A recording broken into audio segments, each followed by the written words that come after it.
प्रियतम की दशा। हंसती खिलती बतियाती हुई कुछ सखियां रस तरंगनी प्यारी जू संग श्रृंगार हेतु श्रृंगार कक्ष की ओर आ रही हैं। कक्ष के द्वार तक पहुंचकर क्या देखती हैं कि श्याम सुंदर तो द्वार रोककर खड़े हुए हैं। बोहों द्वारा एक सखी पूछती है, का भयो, काहे दंड को ताई द्वार पे ठाड़े हो जी। लालजू तो विनती करते हुए उत्तर दिए, सखी मेरो जी प्यारी जू को श्रृंगार करवे को होई रहो, आज मोई करवे दो ना। सखी प्रिया जू की ओर देख के उनके मनोभाव समझ गई और बोली, ठीक है कुंवर किशोर। और लाडली जू को कर कमल सांवरे के करकंज में सौंप सब सखियां एक और को चली गई। कक्ष के भीतर पहुंच रसिक शेखर अपने प्राण प्रियाजू को श्रृंगार करने लागो। कटी प्रदेश पर अति क्षीण सी नन्ही कली समझूलते नन्हे नूपुरों की करधनियां धारण कराई। कुंवरी किशोरी जू के चरण नख पर रंग लगाया तो ऐसा प्रतीत हुआ मानो चरण नखों के सौंदर्य प्रभा को छूकर ही जैसे सूर्य प्रकाशित होता है, इसी से भोर की पहली किरण का आगमन होता है।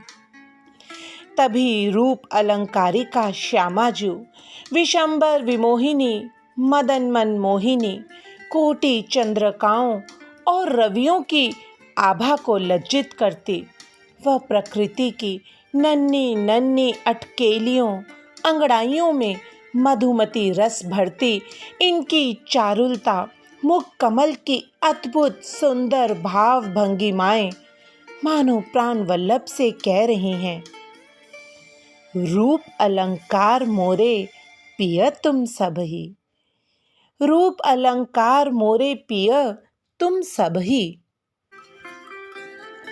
अब तो नवल नागरी के चरणों में नतमस्तक हुए लुंठित होते हुए कहते हैं, प्रियतम ना प्यारी मैं सब हो सकूं, तेरो श्रृंगार में तोरी कृपा ते ही हो पाऊं, जे मैं जानूं कि अलिन जाने। आप तो विधि निषेध विशेष सब माने ही मोहे।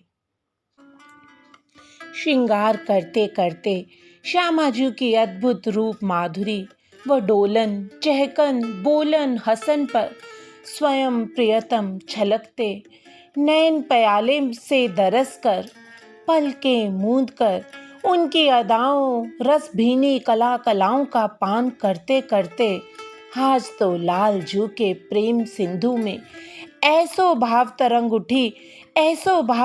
उठी कि श्यामजू अति अति अधीर हो उठे। युगल के अंतर में उठी इस रस तरंग से ये श्रृंगार कुंज निवृत्त रस रेली कुंज में ही परिवर्तित हो गयो और उस रस लौलुक प्यारे हब तक कोमलांगी प्रियाजू को श्रृंगार किए रहे सब एक एक कर छुड़ावे लगे। नवल किशोरी की ग्रीवा में कर डालकर हल्के हल्के से करा उंगलियों को फिराते हुए कंठहार नीचे और नीचे। अब तो प्यारी जू की उर्स्थली पूर्णता रिक्त हो गई। कंचुकी से बाहर को झांकती मनोरम चित्रावली को निहार लाडिले लालजू ने अति आतुरता में रस छलकनी के वक्षोजों पर बनी इस पत्रावली के स्थान को अपने अधरंते चूम लिया। हाय अति सुकोमलांगी रसवर्षिणी के उरोजों पर कैसी अरुण छाप छूट गई है। अब तो प्राण वल्लभ मानो रस सिंधु का नेत्रों से पूजन कर रहे हों। अब क्या अब तो प्रियतम प्यारे का फिर से अद्भुत श्रृंगार प्रारंभ हो गया। अब तो स्वयं रसिक नागर लालजू लाल कंचुकी बन कस्तूरी चंदन युक्त हिय मंडल पर पधार गए। उनकी करजावलियां ही मानो सुंदर सुंदर मोतियों की पतली सी गलमाल बन गई। प्रियतम का अधर झरित प्रेम बिंदु रासमणि ही चिबुक पर मोती बन गया। प्राण प्यारी के निभृत केली में मकराकृत ध्वनियां ही प्यारी के कर्णपूट बन गई। रसिक रसेश्वर का नव सुगंधा अधरामृत प्रेम दान प्रियाजू की अधरों पर तांबुल की लालिमा बन गया। प्यारी जू के नयन और अधरों से झरित एक दिव्य मणि में मुक्ता प्यारी की नासिका के अगर भाग में मुक्ता बन गया। लाल प्रियवर का सुख ललाट पर लाल केसर बिंदी, श्यामलता पर खिलती रसीली मदोन्मत्त सुमन भावनाएं मानो मस्तक पर पुष्पों से सजी वेणी। आहा, नित्य 16 श्रृंगार धारिणी सलोनी प्रियमन भाविनी नित्वन किशोरी चंचला नवनीत प्रियांगनी का यह श्रृंगार रस दर्शनों से नागर शिरोमणि का तो अंग अंग शिथिल हो गया है, किंतु हृदय में ऊंची ऊंची तरंगे उठ रही हैं। ऐसा प्रतीत हो रहा है कि मानो प्रियतम की मति तो यह रस देखकर बावरे सी हो गई है। एक सखी प्राण प्यारी से कहती है कि अभी तो प्रियतम ने केवल रस दर्शन ही किए हैं, पिया नहीं। मैं तो सोच रही हूँ प्यारी, तब उनकी दशा क्या होगी जब यह रस सिंधु इन पर ही उलट जाएगा। सब सखियाँ एक स्वर में बोली, बोलो बलिहारी मेरे श्यामा श्याम की। आज की प्रथम सेवा।